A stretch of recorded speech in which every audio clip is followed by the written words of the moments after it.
Mokiausi Vilniaus universiteto tarptautinio verslo mokykloje ir nusprendžiau vėliau savanoriauti dėl to, kad pradėjus ieškoti darbo, negalėjau rasti skelbimo darbo, kuris atitiktų būtent mano poreikius.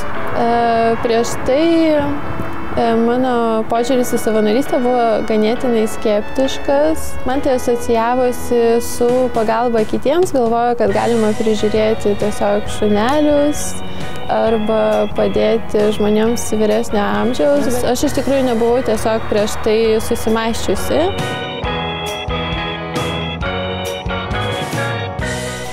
Aš pasirinkau savanorystę Bipartija, nes sužinojau, kad čia yra tikrai daug veiklos ir aš galėjau rinktis, kuri būtent veikla man yra prie širdies.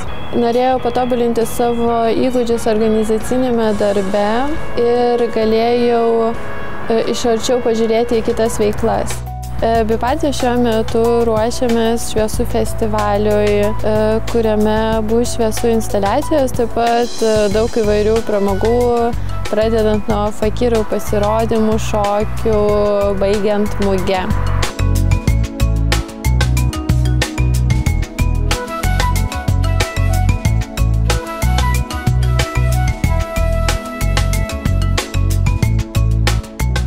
Savanoriauju jau apie pusę metų ir man tikrai tai patinka.